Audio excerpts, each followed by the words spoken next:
Hi guys, ഹംസ്റ്റർ കോമ്പാക്റ്റിൻ്റെ daily സൈഫറിൽ ഇന്ന് 4K എന്നാണ് type ചെയ്യേണ്ടത്. അതെങ്ങനെയാണ് ടൈപ്പ് ചെയ്യേണ്ടതെന്നാണ് ഈ വീഡിയോയിലൂടെ പറയാൻ പോകുന്നത്. അതിന് ടാപ്പിംഗ് വിൻഡോയുടെ മുകളിലുള്ള ഏൺ പെർ ടാപ്പിൽ ട്രിപ്പിൾ ക്ലിക്ക് ചെയ്യുക. തുറന്നു വരുന്ന ടാപ്പിംഗ് വിൻഡോയിൽ എഫ് ആണ് ആദ്യമായിട്ട് ടൈപ്പ് ചെയ്യേണ്ടത്. അതെങ്ങനെയാണ് ടൈപ്പ് ചെയ്യുന്നത് നോക്കാം. അതിനുവേണ്ടി .ഡോട്ട് സോ എഫ് ഇവിടെ ടൈപ്പ് ചെയ്തിരിക്കുകയാണ്. അടുത്തതായിട്ട് ടൈപ്പ് ചെയ്യേണ്ടത് O ആണ്. അതിനുവേണ്ടി ട്രിപ്പിൾ ഡാഷാണ് ടൈപ്പ് ചെയ്യേണ്ടത്. 1 2 3. അടുത്തതായിട്ട് R ആണ് ടൈപ്പ് ചെയ്യേണ്ടത്.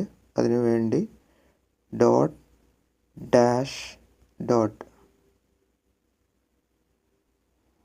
അടുത്തതായിട്ട് K ആണ് ടൈപ്പ് ചെയ്യേണ്ടത്. അതിനുവേണ്ടി .ഡാഷ്. സോ 4K എന്ന് ഞാനിവിടെ ടൈപ്പ് ചെയ്തിരിക്കുകയാണ്. ഞാൻ ഇന്നത്തെ ഡെയിലി സൈഫറിലുള്ള 1 മില്യൺ കോയിൻസ് കളക്ട് ചെയ്തിരിക്കുകയാണ്. നിങ്ങളും കളക്ട് ചെയ്യുക. Thanks for watching my video. Video നിങ്ങൾക്ക് ഇഷ്ടപ്പെട്ടിട്ടുണ്ടെങ്കിൽ തീർച്ചയായിട്ടും ഒന്ന് ലൈക്ക് ചെയ്യുക. മറ്റൊരു വീഡിയോ ആയിട്ട് വീണ്ടും കാണുന്നവരെ ഗുഡ് ബൈ.